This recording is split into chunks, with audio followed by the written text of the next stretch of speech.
Welcome, Pewter Report readers, listeners, and viewers, to another edition of the Pewter Report podcast, Energized by Celsius. I am John Ledyard from pewterreport.com, and it is not a victory Monday. Those are over for a while for the Bucs. It is the end of the road for their 2021-2022 season. And Scott Reynolds, pewterreport.com, who was not with us on the post-game podcast yesterday, is here. You've recovered, Scott. I know you were drinking heavily after watching Todd Bowles coordinate that game, especially the final stages of that game. But glad to see that you're feeling a little better and ready to analyze and break down this game with us. Well, the thing is I went to the Sunshine Skyway Bridge because if you're going to kill yourself, that's the place to do it. And it was really cold last night, like freezing cold, right? Yeah, I this morning too. Yeah, and so I'm sitting here thinking, last night it's like, why would you blitz Matthew Stafford in that situation? Did you not read John Ledyard's Bucs briefing column? I mean, we even sent it to people in the organization. I was going to say, you sent it to people. I did. We literally sent that to people in the organization, like, don't overlook the blitzing statistic. Seriously, I swear to God, we did that. Okay, we did our part. Funny. Okay, for real. That's so funny. It's true. I mean, you were talking to me about that earlier in the week. You're like, you didn't send that, did you? I'm like, you damn right I sent that. No, you were like, yeah, I did. Yeah, because it's good factual information, and it's like sometimes you can never have too many good statistics. Sometimes you can never you can't have enough good analytics and all of that. And the numbers. In this case, I guess there's one too many for Todd. I don't know. The numbers were pretty clear. 72% completion percentage for Stafford when he is blitzed. It drops to 66% when you rush 4. Okay. He doesn't throw any interceptions when he's blitzed. He's only been sacked 8 times. He was sacked 27 times when he was rushed with 4. By the way, John, do you know how many times the Bucs got to Stafford yesterday? 2 sacks. Vita Vea got 1. The other one was like a quarterback draw. Kind of, but it still counts as a sack. But both of those were on 4-man rushes, right? So Matthew Stafford threw a touchdown on a blitzed occasion, and he completed over 70% of his passes when blitzed, including the 44-yarder. It was just asinine. So I did what any defensive loving person did. I contemplated ending it all and went to the Sunshine Skyway, and then it was like too cold. I'm like, I don't want to fall in this cold water. Yeah, so and you realized that all you really needed to get you feeling better was the Celsius. That's it. That's all I needed was this. Celsius powers active lives, not those kind of lives, but active lives every day with essential, functional energy. Drinking the peach vibe today. You got the orange over there? I got the orange. John, you can't drink Celsius if you're dead. So you can't. It's probably the love of Celsius that actually talked me down. Absolutely true. And so no sugar in Celsius, essential energy, accelerates metabolism, burns body fat. You can get it in a bunch of different flavors too, folks. That's what's so great about it. And they all taste awesome, honestly, all of them. And so you can head over to Celsius.com, click and find out, use the store locator to find out where they are near you, get any of these tasty flavors, or go to Amazon, use the subscribe and save option as well. And you can get them coming to you on the regular.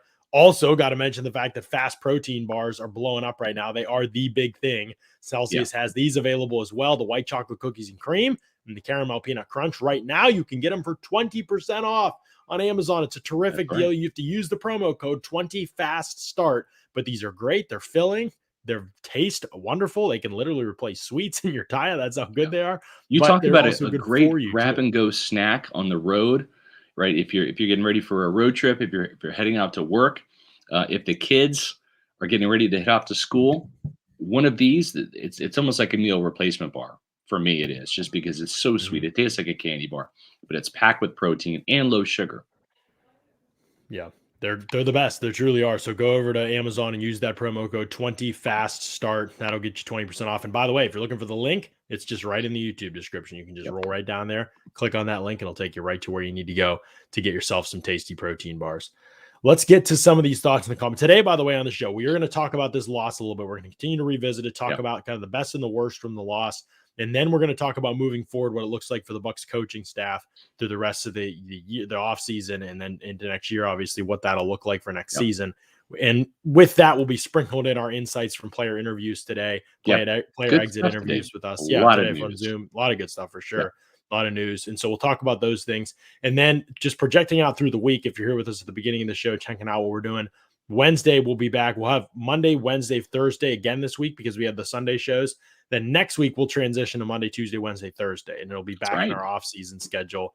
Monday, Tuesday, Wednesday, Thursday, and there'll be lots of draft and Senior Bowl talk next week because we'll be there. Matt, Casey, and I will be in Mobile for the Senior Bowl, and so looking forward to it. We're gonna have great coverage from there. Lots of draft talk starting next week. You get to therapeutically flip the page with us. This week we are going to spend a little bit of time in the dumps and a little bit of time looking forward to. Wednesday we'll talk a little bit about the best and worst from the team this season and kind of what that looks like for the team going into next season a little bit too. In terms of player performance, coach performance, things like that. And then Thursday, we'll talk a good bit about free agency and what we think is going to happen with some of the free agents, some of the maybe retirees and things like that. And it'll give you an idea of what the team might look like. And then we launch into draft Senior Bowl talk next week. So that'll be what things look like. Leo with the $5 super chat here says, if I feel depressed, I just watch highlights from last year. This team made NFL history. No other team following will matter. We will always be first. There is some logic to what Leo's saying here, Scott. Like, it is very hard to go back to back. It hasn't been done since that Patriots team years and years ago. You have to get a certain amount of luck to win the Super Bowl. It's just reality. Like, that is what it is. It's usually the Rams don't get too. Like Rams don't get Todd Bowles. If he doesn't call the dumbest call of the year defensively, do they win that game? We don't know. And they might go on to the Super Bowl. Look at the Chiefs. Like they probably will be in the Super Bowl and they probably will win the Super Bowl. And they would not have moved on if the Bills had not played. It left guys wide open with 13 seconds left. That is like the only thing you possibly could not have done. Somehow worse than what Bulls did, in my opinion. And you let the Chiefs drive in for what wasn't even a 50-yard field. It wasn't even a long. It was incredible incompetence. But they that's luck, man. Like if the Bills had played that almost any other way other than cover zero or playing 20 yards off everybody. Well, that was the most ridiculous thing right there, right? Was you're giving Kansas City a free 19-yard pass. And they had 3 timeouts. Like it was like the Bills didn't know that they had timeouts. Yeah. It was ridiculous. They should have just played straight up defense. You know what they say about prevent defense? It prevents you from winning. And that was the case yet again. I don't know how. Now listen, I am taking nothing away from Todd Bowles. I think he's a very good coach. I think Leslie Frazier, who was in Tampa as Lovie Smith's defensive coordinator until he got kneecapped in his second season. And that's when Lovie took over the play calling. And Leslie Frazier was just a bystander watching the game. You can be a good defensive coordinator and have a horrible game / call like that loses the team the game. Like those things are both to be true. Having said that, and I know both gentlemen and I respect them a lot, it is tough if you are an NFL owner and you're hiring Leslie Frazier, the Bills defensive coordinator, after what happened. Not just at the end of the game, but also in overtime. It was all game, right? And it's hard with Todd Bowles. I mean, he was a brilliant strategist in the Super Bowl, right? Defied his inner beings, his instincts to blitz, and only blitzed 5 times in the Super Bowl. It was the right call, John. We talked about what he had to do to get success in the Super Bowl against Mahomes, and he did it. But he didn't do it. Couldn't do it again. Couldn't do it again on Sunday.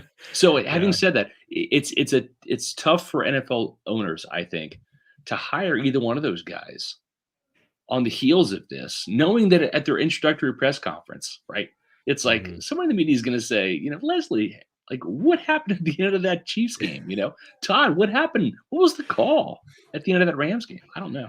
And I wonder, I hope we'll get them at some point this week. I'm not sure what media availability is going to look like for the rest of this week. I'm sure we'll get the assistants at some point to talk to them before the end of the year. But it's good to see them. We talk about, here's my biggest pet peeve though, and we'll get to these super chats too. And we appreciate this from Kristen at the $5 super chat. I had so many people give me grief today for wearing my Bucs gear today in Kansas City. I mean, good for you though, for still wearing it after a loss. I told my daughter Ellie, who was out of Kansas State, and she's a Buccaneer fan first, living in Chiefs territory now. And she's got a Levante David jersey, which she wears, and she was rooting for the Bucs over the Chiefs, even though she was in Emmy territory last year. And I got her a Mahomes jersey for going out there in Chiefs territory. I know what that's like. I grew up in Kansas City. You get Red Fridays and all that stuff. And I said, the Bucs are done. I said, wear that Mahomes jersey now. Got to fit in with the locals. So that's right, and we'll see what that's happens. our AFC team. So Right, AFC team, right? But my biggest thing is that the only people defending the Todd Bowles call, which are very few people, this is when everybody's united. Like I was even locked on, like, okay, what do I get if I go to like defensive gurus who worship Todd Bowles? What are they saying about this? Like on Twitter, and they were either silent or people were like, "Wow, that's super questionable." Like it was pretty unanimous. But the funny thing is, the only people defending it are the people that are saying, what's the difference? Like you do that or you do prevent defense and you lose like the Bills. No, did. you just play regular. There's actually just a huge in between of different options. Like it's like Michael Scott in The Office. He's like, what's he say about? He's like, I will either like. He's talking about Ryan, like when Ryan's like spending all their money on that wolf. Remember the wolf thing? Like the like, and he's like, I would either rather like be destitute on an island somewhere, giving all my money to my friends, or die alone or something. And he's like, and there's no in between. It's like that situation with this. Like people are, it's either prevent defense or you send your whole defense after the quarterback on a play. No, they're just normal. Like there's no time left in the game. They're not in field goal range. Just like, play some cover 2. Keep the plays in front of you. And listen, I give Bruce Arians credit for saying that the play before that, well, he said the play before that was even bigger in terms of the outcome, and that was the 20-yarder to Cooper Kupp, where Sean Murphy-Bunting, of all people, falls down in coverage. Shocked. Yeah, and then Mike Edwards, both of those guys too, John. Mike Edwards and Sean Murphy-Bunting, the lowest graded PFF guys yesterday. Yeah. And I'm a big Mike Edwards fan. I know you are too, but just 16 snaps, he played awful. Yeah, and 2 games against the Rams this year, Scott. I mean, whether it's PFF grades or just our analysis, you're going off of. I mean, he was unbelievable a whole year. And last year, he like barely did anything wrong. Like he didn't blow coverages. I know. This year, he played more than last year. Last year, he only played 188 regular season snaps. Yeah, this the year, Rams he are played like his more. kryptonite. Yeah, for some reason, like he can't, like the coverage calls too. It's like he doesn't make mental mistakes. They called him what Bull said this week, most cerebral player on our team. I know. And yet something's off with that call on the long cup touchdown. Like, it's frustrating because that's not typically who he is. Where Sean Murphy-Bunting, this is who he is. Like, and the thing is, it was a double whammy, right? Because Sean Murphy-Bunting falls down on the route, leaves Cooper Kupp wide friggin' open, and then Mike Edwards can't make the tackle inbounds. Cooper Kupp gets out of bounds, stops the clock, and then allows for that 44-yard play the next time. I think the thing is, though, is and I saw a clip where, this is kind of circulating on Twitter about being prepared, right? And it showed Bill Belichick in a clip from the Patriots, talking to his players before they take the field, saying, this is the scenario. This is what we want to do, right? Mm-hmm. And kind of walking through what they're going to do. It just seemed like nobody expected the blitz. Todd Bowles just like said, you know what, we're going to blitz, right? And it just kind of caught the Bucs defense off guard because they weren't in that mentality, because that's not what you do in that instance, especially against Matthew Stafford. And what made it even more egregious, Scott, was the fact that not only did he call blitz against Stafford, who's bad, but he did it in a tempo situation, which Devin White did a great job today. Fantastic job going into detail. Yeah. He was explaining, like, when you call blitz, there's a lot of communication that goes into it. And the Bucs should be the first team to know this. The first time they played the Chiefs last year in the regular season, they got killed early in the game because they couldn't communicate through all the Chiefs blitzes. They were slow at the line. They get to the line. They'd set up for all this time. They bring a guy in motion and you do all this stuff. Well, all this time, the Chiefs are communicating. They're set up. They're line up their blitzes, and then they're getting after it. The Bucs got killed because of that. They go into the Super Bowl. They changed everything, Scott. They went tempo. The Chiefs couldn't communicate, couldn't set up blitzes, couldn't set up pressures. Everything was late. Players were late getting to assignments and spots. They ended up committing penalties and giving up yardage, and then everything was off for the Chiefs because of that. They should have known that. Instead, they go into this game against Stafford. At the end of the game, they know the Rams are going tempo after completion. He still decides to call and try and get that blitz in that situation. That's the most egregious part to me, is the fact that there was no way they could have gotten everything communicated in that spot effectively to be able to pull you're that play exactly off. Right. And listen, I'm gonna harken back to my days as a defensive coordinator at South Pasco Predators for a second here. We had an all-out blitz called house, right? We just bring the house. I'd say house, like everyone's coming. The problem is when you do an all-out blitz, right? You got to get lined up correctly. Like you have to, because you have certain guys that are responsible for hitting certain gaps, right? And if you're going to do any type of stunting or twisting, like it's got to work like clockwork. And you can't, it's so hard to get that type of call set up in an up-tempo situation because the alignment has to be right. And I think you even heard, was it Bruce Arians today saying that Ndamukong Suh was a little bit late because they couldn't It was Shaq. Sue was the only. Sue actually almost saved the call. Sue beat his guy straight up. I think he was saying Sue almost saved. Sue beat his guy straight up. It wasn't the blitz. He had a one-on-one and he beat his guy immediately. Yeah, he was the closest guy to Stafford. Yeah, right. He hit him as he threw it, or right after he released it, I guess. And he almost saved the play. It was actually an incredibly good play by Sue. Who's not really a pass rush beast these days. Well, but it was a great play by him. It just wasn't enough. Levante David didn't blitz. And I don't know. He wasn't even lined up, and Shaq wasn't even at the line of scrimmage yet. Like, that's what I mean. They're all trying to communicate who's lining up with this blitz, who's going there, because they're lining up differently in the blitz than they would normally. Right. And they're in the midst of communicating this. Yeah. And it was just the defensive call gave them zero shot to pull it off against tempo. If the Rams had not been using tempo, maybe it's like, oh, you should have communicated on the field better. It still is a bad call, but because of the combination of the two things, I just put like all of it on Bowles, to be honest. And I was even yesterday, I was like, well, Winfield should. I changed my mind completely. It's all on Bowles. It's all on Bowles because you can't make that call and expect everyone to get lined up in that situation with that time frame against up tempo. It just wasn't going to work. And then you kind of see that too. It's like when Antoine Winfield, when he got the call, he's sitting there for a quick second. It's not hard to figure out, right? Once Matthew Stafford sees the corner blitzer, which was coming from his side, right? I mean, that was in his line of sight. If you're going to blitz the nickel or the corner slot, was late too. Yeah. The whole thing blitzing from the other side, so he doesn't see it. All he had to do was see Sean Murphy-Bunting coming. He knows that's the slot coming. I got my one-on-one. It's an easy read. It's just, I mean, high school kids can make that read. It's that simple. It's you throw to where they're not, right? And it's like if the corner's coming and I've got a vertical, right? You're not going to rotate anybody over to get a vertical route. That's got to be your single high safety, right? Because just there's no way, there's no rotation to have to worry about. It's my wide receiver in the slot against your free safety because that's the only guy I could possibly be against. Right. And in that situation, it's just throw it up and let Cooper Kupp go make a play, and he did. Right.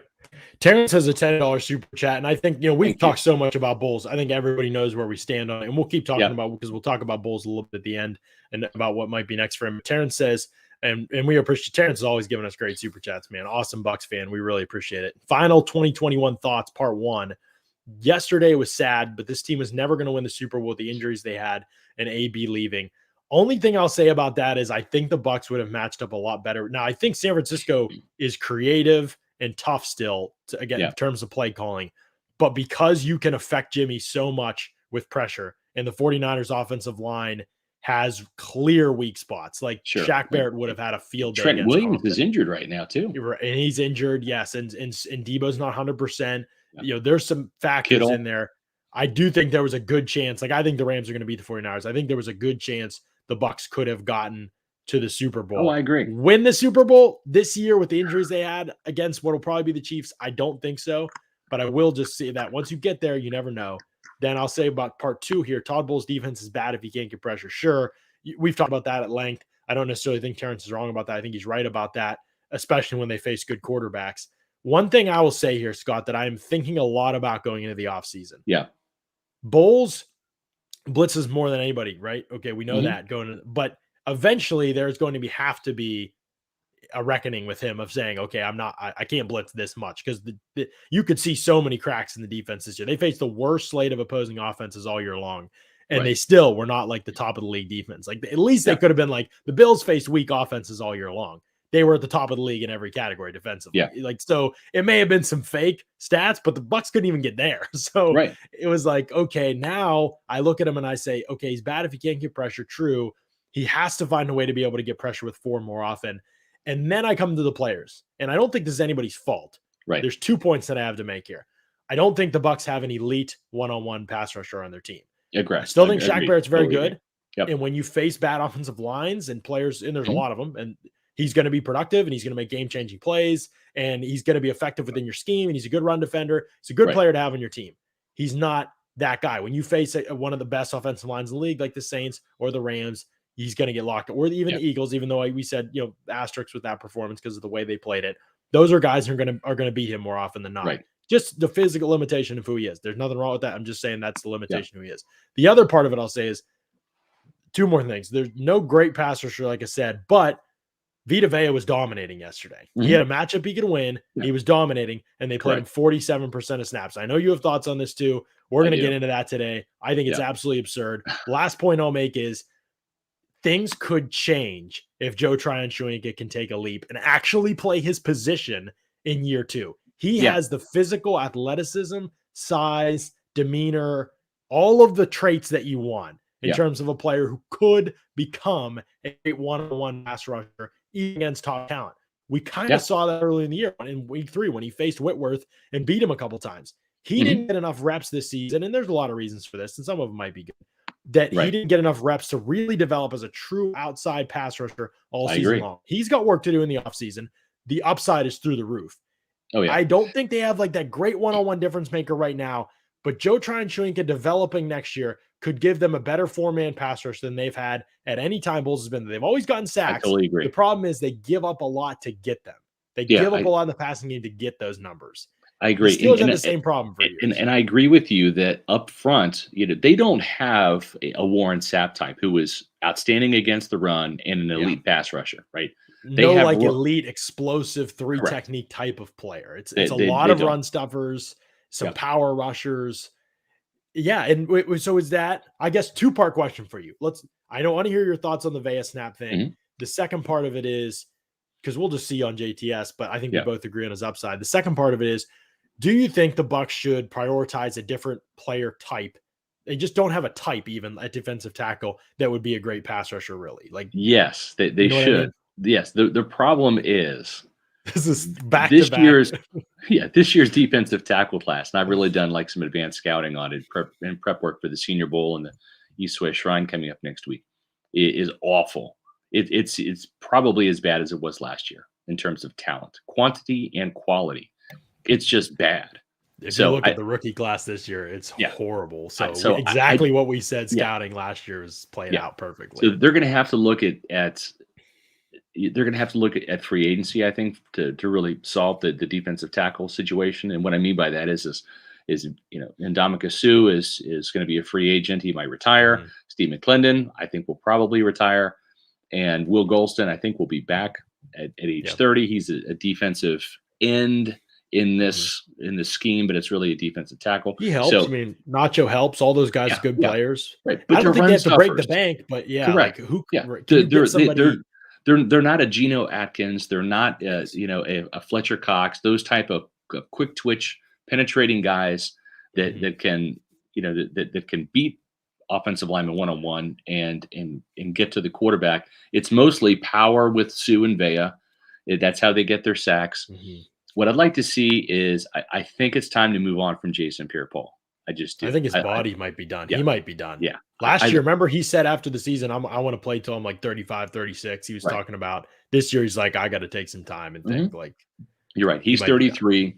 He's going to have his shoulder repaired. I don't think anyone's even going to sign him until after the summer if he wants to keep playing. Totally agree. Yeah. But the thing is, you got to clear the path for Joe Tryon-Shoyinka. You've got to just clear the path. You can't even bring Jason Pierre-Paul back and say, we're going to bring you back as maybe a co-starter or as the veteran backup. He's not going to want that role. His personality won't let him have that role because he's an alpha, which I appreciate. But the thing is Joe Tryon-Shoyinka is the present and the future, and it needs to be at left outside linebacker, John. It needs to be at the left side because he has the size, the length to match up with the mammoth guys that have just swallowed up Shaq Barrett the last 2 weeks.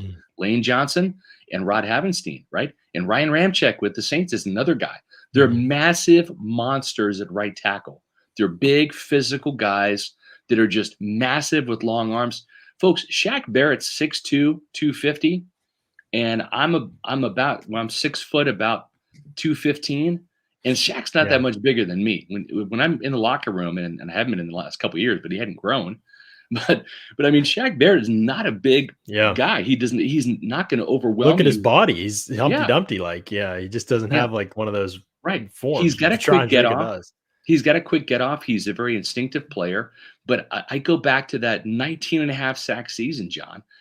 He's best going up against left tackles from the right side.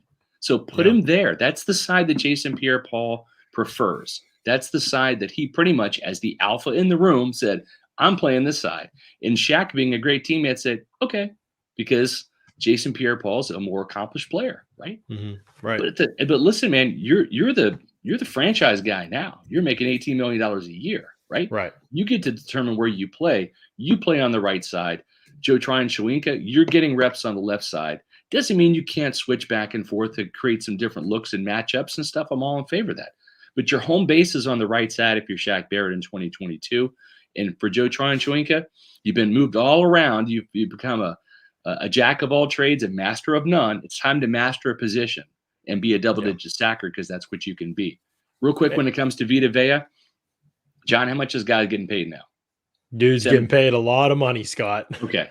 Starting next season. All right. Well, starting next season, the thing is Vita Vea, if I'm Jason Light and I'm Bruce Arians, I'm saying, Vita, we gave you a lot of money. We're going to play you a lot more. You better be in the best shape of your life. And we need you to essentially double your snaps. If you're going to play 40%, we need you to play close to 80% now in games. Like, you just have to. Even if it's 70, Scott, that's fine to me. You cannot pay a guy what you're paying him and play him 30 some snaps a game. He's not on the injury report. Like, he's fine health wise. This is ridiculous. Like, it's one thing. It was hard to tell last couple weeks, right? Eagles, Panthers, those games were kind of over like earlier, in the game. And it was like, okay, if you don't want to play, even end of the regular season, you want to keep him in a rotation against the Panthers, fine. Like, that's not a big deal to me. This is a do or die game. It is. And Ndamukong Suh, who's a good player still, is playing 14 more snaps than you. Yeah. I mean, Rakeem Nunes-Roach has played one less snap than your franchise defensive tackle. Problem. That's absurd. Right, it is. Nacho is a 0 as a pass rusher, has been his entire career. He played 33 snaps, and Vita Vea played 34. Come on. This is insane, dude. Like, this is a must-win game, and Vita Vea is playing 47% of your snaps. That's nuts. I don't even know if it's Vea. I'm not knocking Vea's condition. I have no clue if that's what the problem is. Like, he's played before, more snaps before in his career. Like, he was playing more at the beginning of the year. I don't know what the plan was down the stretch here, but it sucked. It was terrible. Like, the fact that they didn't use him enough when he was killing the way he was too. Oh, yeah. There's a lot of egregious things. Listen, you hear from the coaches, right? He pushes the pocket. I mean, we heard that and when he came back for the NFC Championship game against the Packers. Yeah. It wasn't just the run stuff. And heck, we brought him back to rush the passer. Yeah. And they gave him a lot of credit, and rightfully so, to help Jason Pierre-Paul and Shaq Barrett get off on Aaron Rodgers that day. I mean, he and Winfield were their best two players on the field the other day. Yes. And the fact that Vea was only on the field against an offense torching them like that for 47% of their snaps is just egregiously bad. And so was, even though I know Joe Tryon-Shoyinka has been kind of a mixed bag, and he's played spy and he's dropped into coverage and he's played 3 technique, and it's been a weird rookie year. He's just swimming, man. It like probably I said, he's been asked to do too much. He's not perfected one thing yet. But what do you do? Here's my huge issues with the game the other day. Jason Pierre-Paul is playing 80-some% of your snaps, okay? You just sat the guy for a month. He's still injured. He didn't look any better when he came back against the Eagles at all. He looked like the same player, same problems, everything. He was terrible the other day. Joe Noteboom, I don't think, gave up a pressure. He had like the highest PFF grade on the Rams team facing Jason Pierre-Paul. You never tried. The half a sack Jason Pierre-Paul got was on the quarterback draw. The quarterback dropped the middle where he ran inside. Yeah, exactly. It was just a gift. The whole game, guess how many snaps Shaq Barrett had on the right side going up against what would have been a backup left tackle? Not enough. Guess how many times they put him over there? Not enough, John. Twice, Scott. Ridiculous. Your franchise pass rusher who has already rushed from the right side. It's not like, this would be a totally new thing for him. He did it last year when Jason Pierre-Paul came back middle of the year. They switched. Shaq went over to the right side almost full games for a lot of these games. Week 10, 11, week 8. Like, Shaq is playing almost all his snaps over there. And again, listen, I say this with great respect and affection for Jason Pierre-Paul. I've asked the coaches. The coaches let the players decide where they want to play, right or wrong, right? I mean, if I'm the coach, I'm telling my guys where to play, right? But then what happened Because in I get paid midseason? I money don't to know what make those happened then. decisions. Okay. Because when JPP came back, they switched. JPP was playing on the left side and I know. Shaq was playing on the right side. I know. Did JPP just think this will work better with my shoulder? And then it was like, nah, screw it. Like, I'm for the playoffs, I'm just going back to Maybe. I don't know what happened. I We don't know need, I what mean, happened hopefully we either. get to talk to Todd Bowles. He never gives us anything. We have asked him, Yeah. you and I have asked him about this so many I know. times. Yeah. But the fact that you don't get your best pass rusher and your friend, like the guy you just gave the bag to, any reps against a backup tackle in this game is just absolutely crazy. Todd Bowles has said it. Larry Foote has said it. He's the outside linebackers coach. That we let those guys figure out where they want to rush. And I'm telling you, just from inside sources, that Jason Pierre-Paul is the alpha, Shaq Barrett is the accommodating teammate, and kind of the yes man, and that's the way it is. And I don't like that. That doesn't set well with me. And honestly, that's part of the reason why I've really been on Jason Pierre-Paul this year. I get the shoulder injury. He's a warrior. I get that, and I respect that. But like, you're hurting your team when you make those type of bad decisions. So that part's not on the coaching. And it should be. If I'm Larry Foote, if I'm Larry Foote or Todd Bowles, I'm putting my foot down and saying no. Yeah, we've looked at the tape. We've studied the numbers. You're better on this side, or even I don't even know if he's better. Like, I've looked at the numbers. There's no clear indication in numbers. Maybe tape, if we study, we'd tell us a different story about which side Shaq's better at necessarily. But I will say this, Scott. When you have a pass rusher, you're paying like Shaq Barrett, and you don't put him up against the backup tackle at any point in the game. And this is even when Jason Pierre-Paul is not in the game and Joe Tryon-Shoyinka, Anthony Nelson are in the game. That shows me it wasn't even just a JPP thing. For the coaches, it wasn't even on their radar to put him over there. And maybe they thought Whitworth was playing most of the week, but as soon as they found out he wasn't, they got to switch that up. It was bad coaching for sure. Like, it frustrates the heck out of me to see that not be taken. You saw Vaughn in great matchups all game. I know. They put him over there against Josh Wells. The other thing too, and listen, I love the defensive line. I talked to some of the best that's ever played, right? Simeon Rice, Warren Sapp, Greg Spires. I mean, some Tampa Bay legends, right? And they'll tell you that, like especially Rice, who used to box. When you go up against, and Simeon Rice was exclusively a right side defensive end going up against a left tackle, and it's a 12-round boxing match, right? There's strategy involved. You're working things for one series, and you come back the next series and you hit him with a spin move or an inside move, speed rush to power, long arm. You can do a myriad of moves, and sometimes you do some things on first and second down to set up something different on third down. So there is a setup, there is a process. And sometimes it's a feeling out process, right? And so this back and forth, I just don't know if these guys get enough opportunity to lock in on, I'm going up against the left tackle today. I'm going to study this guy, and he's on my radar, and I'm making sure that I know what to do, and I'm ready for this, rather than have to worry about both sides. And part of it is just the blitz heavy approach. You move gaps a lot. Guys are doing a lot of things. You look and you say, oh, Shaq Barrett had 30 pass rushes in this game. What did he do? Well, a lot of those pass rushes are just setting up for other people. And some of that's needed. But if you don't blitz as much and you rely more on a four-man rush, which if you look at a lot of the best teams in the league, they do. They have to. Yes, it's good to blitz sometimes, but nobody else is blitzing as much as the Bucs for a reason. Like, they have to be able to get better pressure with a four-man rush. We need to ask coaches about that too, and we will try to if we get a chance this week. But that's a huge priority going to the offseason. I think some of the answers are in-house. I agree. The addition by subtraction of Jason Pierre-Paul, the Joe Tryon-Shoyinka development, Anthony Nelson's development is exciting. Could he be an inside rusher? Sort of. Could he have evolved into what they had with Carl Nassib? I think was Bowles' first year. Could he have evolved into something like that as maybe an interior rush option? You have Shaq. Vea hopefully can play more snaps. Those are all parts of the solution. If you can recognize that as coaches and get there, that part could be better than maybe one additional player. And it doesn't even have to be a great player. Remember we talked about Christian Barmore? He was a terrible run defender this year, but he was a really good situational pass rusher for the Patriots. Can you just find a role player like that in the middle rounds that can give you juice on passing downs? It doesn't have to be a full-time player.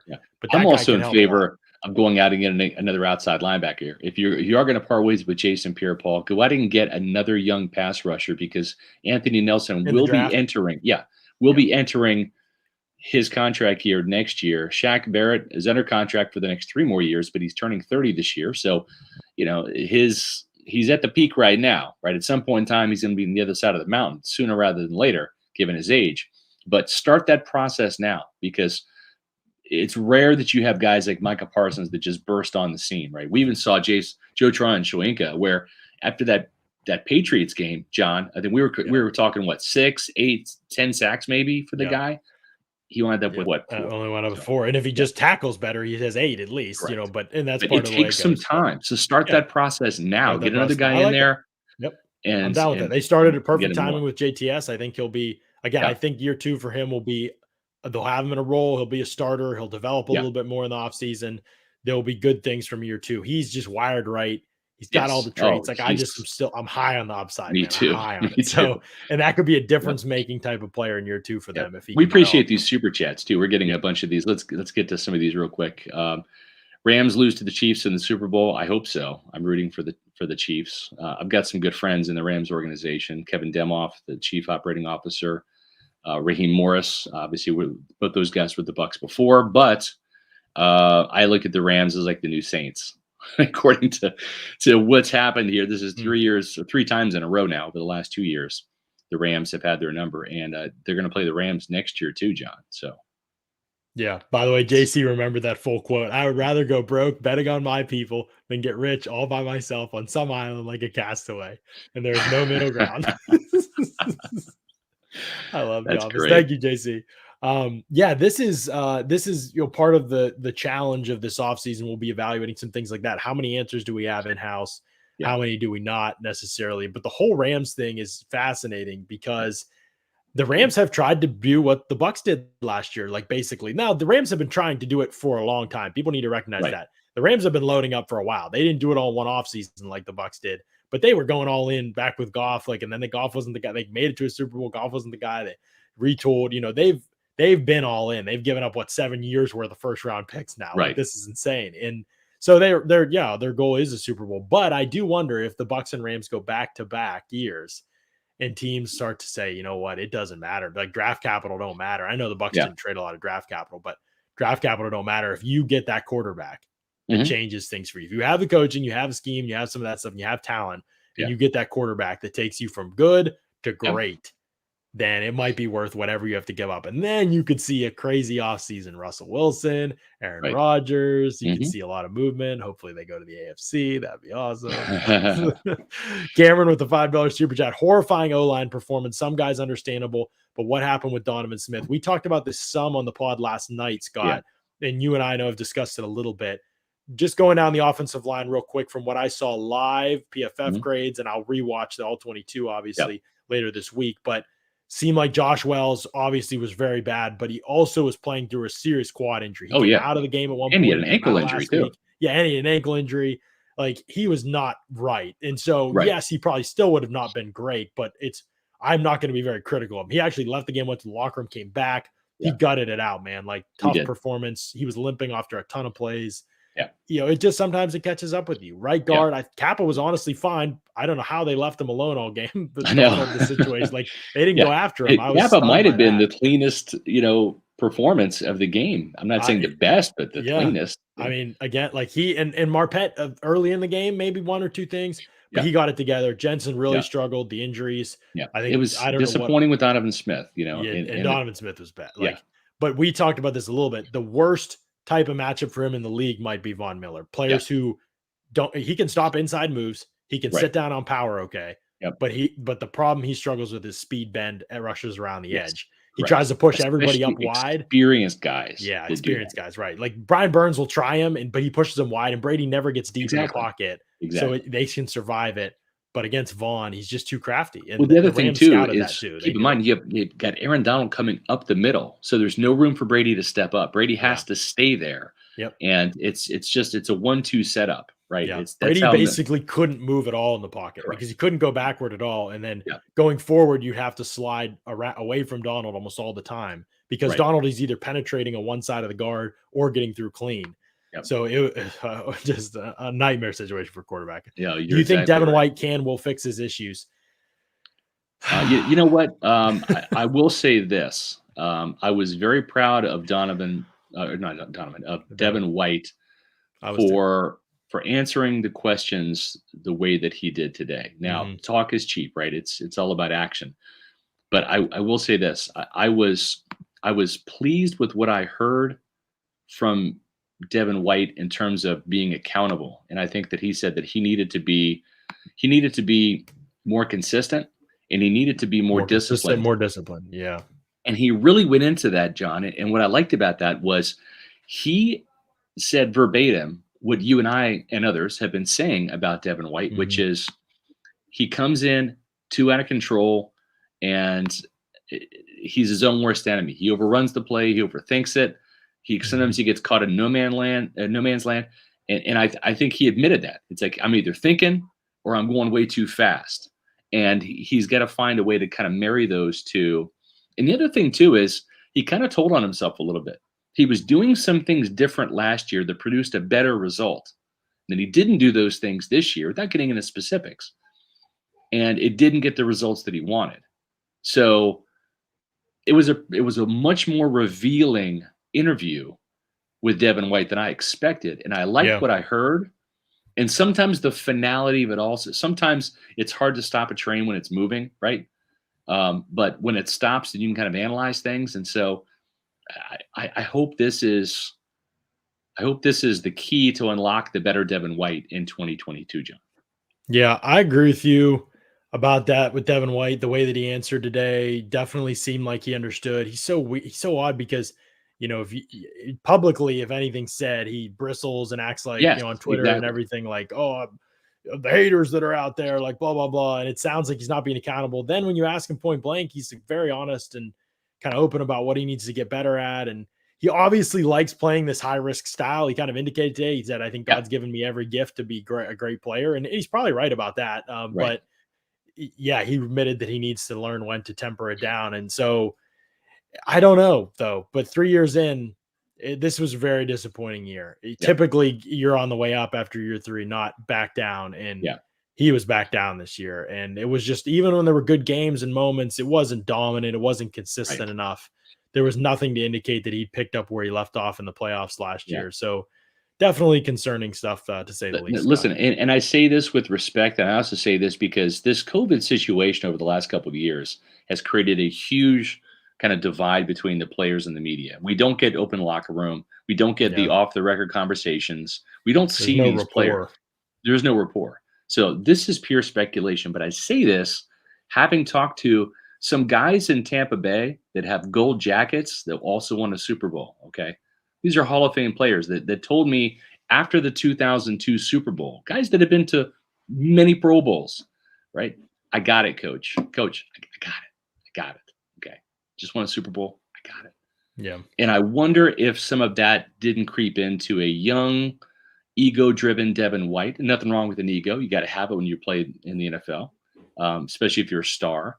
But the thing is I think there was a little bit of this, I'm automatically going to pick up where I left off. You saw me in the Super Bowl, right? The pick six, or not the pick six, but the interception in the end zone, keeping the Chiefs out. I got this, right? Yeah. I think that's what happened to Devin this year, and it came back to bite him. Yeah, he kind of said that. He said, "I'm always the guy that how I go, the defense is going to go. That's how I see it." Well, you can't put all that on your shoulders. It's a team game. You need to play your role, and that's what he needs to learn. It seemed like he knew that. This is the first time I maybe heard him verbalize it, but you would have hoped that recognition would have kicked in a lot sooner for him, since it's been the same issue since day one with him. John, Leo with a good super chat here. Really good. This one? Yeah. Let's get to this one here. BA saying, if Brady retires, we're good with Gabbard and Trask. No way. Say goodbye to all those fans to games if that's the product they put on the field. Okay, this is definitely not what he said, though. That's correct. That's correct. But this is not what he said. Yeah, I'll let you kind of address that aspect of it. But let's talk about the newsworthiness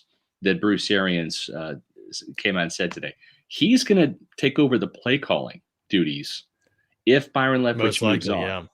Right. Okay. So this is what I think is going to happen. Okay.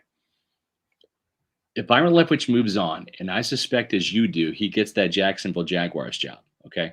Mm-hmm. If you see here, that's Harold Goodwin on the far left of your screen. He's the offensive line coach. He's what they call the run game coordinator. He's also the the assistant head coach. Okay. And there's Kevin Garber. That's the wide receivers coach. He would become the offensive coordinator, but Bruce Arians would become the play caller. Okay. So on Sundays, BA's calling the plays. And Garver, along with this guy right here, Thaddeus Lewis, former quarterback, he's holding the ball, standing next to Brashad Perriman. He is the assistant wide receivers coach. Arians thinks very highly of both of these guys. And I think they help him formulate a game plan along with Goodwin. And then BA calls the plays on Sunday. Now, why would BA come out and say this right now? That guy, Tom Brady. If you want Tom Brady back, right? If you want Brady back, are you going to turn the reins over to a guy who's never called plays before, your wide receivers coach, a guy that Arians thinks incredibly highly of and holds him in very high regard? He's been with Arians since 2013 out there in Arizona, okay? But the thing is, he doesn't have the rapport with Brady that Byron Leftwich does, nor does he have the rapport with Brady that Bruce Arians does. So to me, I think this was the opening PR salvo of Brady. If you come back, you're dealing with me. I'm calling the plays, and I'll have some help with these other guys, but you and I can get this thing done. Because I think Brady is not a lock to come back, and I understand that. I think Tom Brady wants to see what Jason Light and Bruce Arians are going to do in terms of team building. If you remember, John, when the Bucs lured Tom Brady to Tampa, okay, the roster attracted him. The offensive line, Mike Evans, Chris Godwin, right, attracted him. And the fact that he could have a voice. Arians has always let players speak and do, Brady doesn't, he's never wanted to call the shots. Probably one of the most misunderstood things about Brady. LaShawn McCoy actually played it out. I wish more players would just come out and lay it out for people. He did a great job on I'm Athlete. He basically said, Brady really wants coaches to be coaches and players to be players. That's right. That's how the hierarchy has to happen. He just wanted to have some more input in terms of what things should look like this point in his career. The Bucs gave him that. Leftwich gave him at Arians. It worked. But and if what Leftwich and leaves, what else? What else? He roster. Also wanted roster. What was the first thing Tom Brady did? Hey, Rob, I'm going to Tampa. You want to come down with me? Hey, Jason Light. Bucs are open to it. Yeah, give Bill Belichick a call. Let's get Rob Gronkowski down here. Then what was the next move? Ronald Jones? Okay. How about Leonard Fournette? Hey, Bruce and Jason, did you see that Leonard Fournette got released? Yeah, let's get him. What was the next move? Antonio Brown, right? On the field, he was right about all of it. But I mean, you didn't have to sell the Bucs on AB and Gronk on the field. It was just correct. But my point is Brady came because of what Jason Light and Bruce Arians had in place, but that wasn't good enough. They needed more pieces, right? They needed an AB. They needed a Leonard Fournette. They needed a Rob Gronkowski, right? And Brady was instrumental in getting those guys here. He also got Richard Sherman to come to Tampa too after Sean Murphy-Bunting went down. So Brady does have some influence. But the other thing is what happened out there on Sunday, right? Yesterday, John. Mike Evans, Rob Gronkowski. Did they have enough weapons? No. Leonard Fournette. Okay. My point is, Brady, if he's going to come back, he wants to see the blueprint from Jason Light and Bruce Arians. What is this team going to look like? How many more weapons are we going to add aside from re-signing Chris Godwin? Because re-signing Chris Godwin and bringing back, having Scotty Miller for another year and Tyler Johnson for another year, even Rob Gronkowski, that's not enough. Brady wants a stocked arsenal because we see how quickly that can be depleted with injury and, of course, with the AB situation. Right. No, I completely agree. But I'm also not worried about it either, Scott. Like, I agree. I think the blueprint's going to be there. And I think Brady thinks it's going to be there. Even if Leftwich is gone, I think he still feels like, okay, I know what we're doing here. He's not going to want to go anywhere else. And I don't think he's going to retire after this year. So, yes, there may be some of that in his mind. Like, I hope they don't let Chris Godwin or Ryan Jensen. Would you put your money on it, John? Yeah, I would put my money on it. I'll put my money on Brady coming back. All right. I'm going to put my money on Brady coming back too. What do we say about that? Listen, even though fantasy football season's over, you can still keep the excitement alive with MyBookie's double deposit bonus. They're going to match your deposit bonus up to $1,000. So if you put in, say $200 they're going to give you $200. If you put in 500, they're going to give you 500, right? All the way up to $1,000. Use the promo code PEWTER and get your funds credited to your account instantly so you can start placing bets with MyBookie. Use the promo code PEWTER to double your first deposit up to $1,000. Place your bets and get ready for the intensity of playoff action. Bet anything, anytime, anywhere with MyBookie. No question about it. Like you said, I do think Brady's going to come back. I think that it's going to be fine, the situation. There probably is some of that, like, oh, let's see, they make sure that, we're on the same page for the offseason. Yeah. But I don't see it being a major concern. Arians calling plays is interesting. We can talk about that, obviously, as we get closer to it, but it was interesting. He dropped that nugget today for sure. Will Hamilton with the $10 super chat. Thank you, Will. It's one thing for Vita and Sue to play 50% of snaps because of body type and age, but to leave them out on first, second, and third down when the Rams were at the goal line was infuriating. Some of the rotation stuff is just too strict. Yeah. I agree. Yeah. Leo with the $5 super chat. Bucs need to go after Rodgers or Wilson if Brady retires. None of this BS rebuild stuff. That's not going to sell tickets. It'll lead to another blackout. Yeah, I mean, there's no more blackouts. You're right. Here's what I would say, though. That's what, when Arians was asked, would you feel comfortable going into next season with, if Brady retired, with Gabbert and Trask? Right. He said, I would feel comfortable, sure. But we always look behind, see what's behind door number 2. And they did that with Brady. This is exactly what he said with Jameis. I would feel comfortable going back with Jameis, but we're going to see what's behind door number 2. That's right. Trask and Gabbert, I'm sorry, Scott. More than likely what's behind door number 2 is better than Trask and Gabbert, just like it was with Jameis. So he's not going to alienate the guys on the roster right now as Gabbert goes to free agency. So it was a very tactful answer by Arians. Totally agree. Him getting flack for this answer is absurd. It's peak. We're going to react to negatively to everything Arians does and says. Yes, there's some times he says and does stuff that he shouldn't say, like every coach in the league. But this is door number 1's that guy. Door number 1 is Tom Brady. Yeah, exactly. Right? Door number 2 is Aaron Rodgers. Sure, maybe be attractive to Rodgers for sure. Like he would be interested if it came to that. No question, he'd be interested if it came to that. I think he clearly wants to play for a front runner. And no offense to Blaine, but Rodgers is better. I think it would be contentious with Rodgers, though. I think it would be very different than Brady. Very different, but it would be attractive. Covering Aaron Rodgers, that's for sure. Yeah, you would bring a different element. But, yes, I just mean the Arians and Rodgers, it would not be Brady respects like the hierarchy of coaching and everything like that. He's very straightforward. There's no passive aggressiveness, and it's different with Rodgers over his career. He's like Lone Wolf McQuaid. He's like Clint Eastwood and Unforgiven. And if we have to go down that road, it would be totally different. William Butler, who's going to be our third receiver if Godwin stays, because Tyler Johnson isn't faster than my wife. I don't know how fast your wife is, William, but I will say this: Tyler Johnson is not going to be wide receiver 3 down the road. I think they go into next training camp. Tyler Johnson, Scotty Miller, Jalen Darden, and Cyril Grayson, who Greg Auman did confirm will be back with the team next year in camp. All those guys are going to be on the bubble, in my opinion. Like those guys will be fighting for 1 to 2 spots. Correct. They need a wide receiver 3.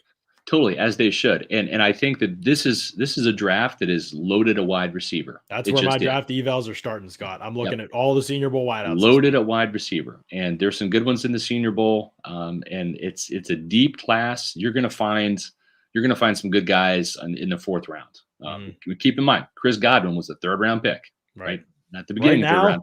I want them to take one in the 1st round right now, Scott, if I'm being honest with you. We'll see how the draft shakes out. We're very early. I would not be surprised. And the reason why is because, listen, when you're drafting someone in the 1st round, they almost have to start, right, to get your money's worth, your bang for your buck. The Bucs play so many 3 wide receiver sets. You would be drafting a starter. Right. You would be. And it would be a guy that would handle 3rd responsibilities with Godwin and Evans and hopefully Gronk as well. It would be just a great role for a rookie to go into, evolve. Traylon Burks, I don't think he's going to be there, but from Arkansas would be ideal because he can play in the slot. He's a big-bodied dude. I mean, I think he's going to be long gone by 27, which is where the Bucs are picking. Lots of good wide receivers moved down the board in recent drafts, though. It's a position you can probably get a good player at there. So I love it. We'll see what happens. We'll get into some of the names, but to me, that's one of the top priorities in the draft, especially with D-tackle being as bad as it is, as you say. Andrew with the $10 super chat. Bucs mismanaged the draft. Either go all in or build for the future. Why draft Trask, Hainsey, Darden rounds 2 to 4 when they needed help elsewhere? Because there was no starters. They brought all the starters back. Yeah, bad draft class was a big part of it. They also drafted the end of those rounds. You can question the Trask pick, but we just got to wait to see what happens with them before you question it, in my opinion. Hainsey pick, I thought was a great pick, especially if he ends up being a guy, because they needed to take a developmental guy there. Right. They've loved his work ethic. They've loved his development. We'll see. I don't know how it's going to work out because like you said, we've barely seen him this season, but that could be huge. He could step in and they could save all this money on Kappa, or he could step in for Jensen if they lose Jensen. Neither of those guys are locked to be back. You and I were talking today. I talked to some Cap people today. Yeah. I definitely think Jensen will be in the 10.5 to 12.5 million per year range at his age. That's a risky proposition when you already have money tied up in 2 and soon to be 3 with Wirfs. He plays hard, which means he's going to get injured. We saw that with the shoulder injury, with the ankle injury. They're his age. He's going to be 31 in the spring. And you know how Mike Greenberg likes to do these contracts, right? He gives you the guaranteed money, right? With the first year, let's say he signs a 3-year contract extension, right? He's 31. He'll be 34 when it's all said and done. You guarantee the first year, and then after that, you can part ways with Ryan Jensen. There's no cap hit. So, I agree. Real quick, this is a good question. What is our salary cap? Last time I checked, I wrote this in the SR's Fab 5. It was just around 20 million, about 19 and some change. I also add that it doesn't matter what the cap is. Like one thing you and I talked about today, and I floated this to some cap experts as well, Scott, is could Mike Evans get a contract extension with the Bucs this summer? He has 2 years left on his contract, takes him up until age 30. They obviously are going to want Mike Evans. I mean, he's consistent. He's not really injured. He hardly missed any games. 8 straight 1,000-yard seasons. He just smoked icon, the best cornerback in the NFL. Baller in the baller in the playoffs. Yeah. What's questions are there for answers? None.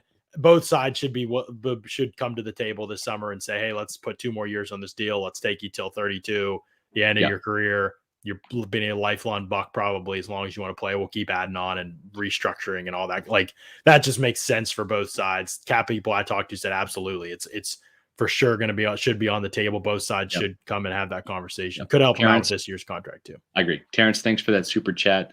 Brandon, appreciate the super chat as well. Next year's schedule is brutal. That's a fact. It's going to be a rough schedule next year. Don't think people understand the true gravity of this offseason. Brandon's right. Yeah. I don't think there's a lot of hard decisions. Like if Brady's coming back, that's the big one, right? If Brady's coming back, it's easy. You have to go all in to try and win a Super Bowl. So then you're bringing back Godwin and you're bringing back Carlton Davis, and there's no question about those guys. They'll be around long term. Correct. But you're bringing back Gronk and you're making it work with whoever you can to bring back.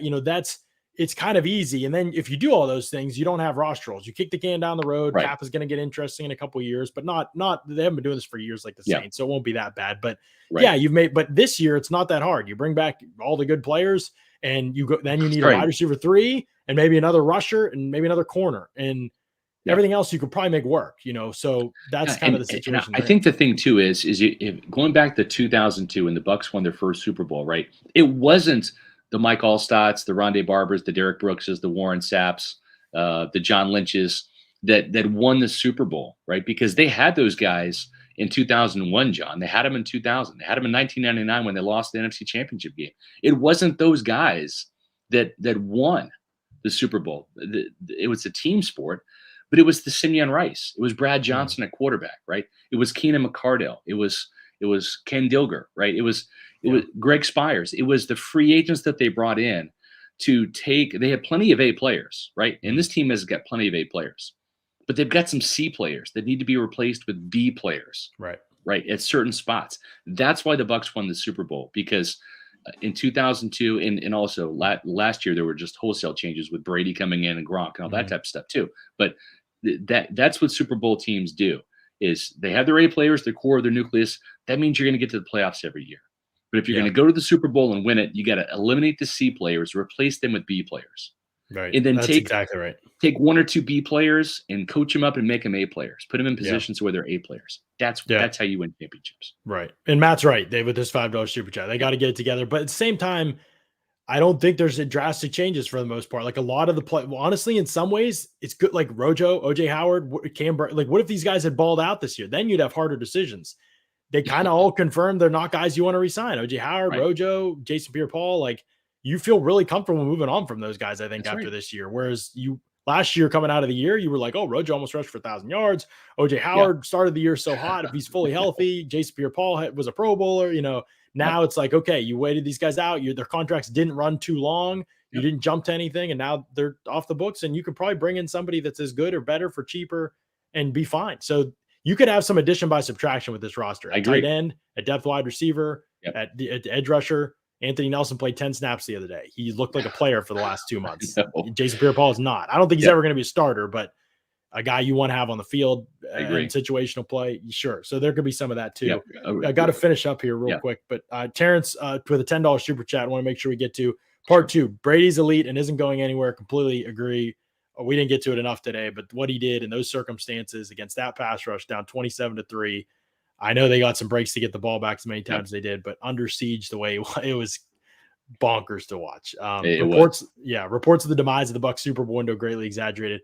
I kind of tend to agree with this, but there's enough questions just about what's going to happen. I'm going to wait to agree completely. But I'll say this, the whole NFC's here, right? Like even the teams that are still in it, 49ers have this huge question about quarterback moving forward, no matter what happens this year. The Rams have this cap hell. Right. Packers have cap hell, plus Rodgers may be retiring or wanting to leave. Right. Plus Devontae Adams is a free agent who might want to go with Rodgers. And if you tag him, might be super pissed. There's this everywhere in the NFC. It could be Cowboys upheaval in the NFC. Right. Yeah. Cowboys whole coaching staff could be gone. That's right. Everybody could leave. So we just have there's so much up in the air with all the top teams in the NFC, whereas the Chiefs and the Bills are kind of like, yep, we're chilling. Even if we lose this, the AFC's kind of, we got our top 2 teams. Chargers are probably on the way up. When Lamar's healthy, Ravens will be back in action. The AFC seems like, even though they haven't been as good this year, the NFC is like, who the heck knows after this? We got to see how this offseason goes. Exactly. Real quick on these last couple super chats. Can you explain the dead ball foul and 4th down? Yes. The hit to Mike Evans from Eric Waddle happened after the pass was incomplete. Once that ball hit the ground, that's when Waddle came and hits the chin of Mike Evans. And because it was an incomplete pass, the turnover of downs already happened. So that was the dead ball foul there. John, real quick, 10 seconds. How did Darden beat Mickens? I don't understand. I agree with Leo on that. Couple words. Being traded up for in the 4th round. That's how he did it. Not by anything he did, but being traded up from the 4th round. We'll talk more about Darden in a future episode. Don't we get 3rd round picks if we lose Byron and Bowles? I do not remember. Yeah, I do not remember how that works. I know that was talked about, and if that went through, maybe it did. And is it next year?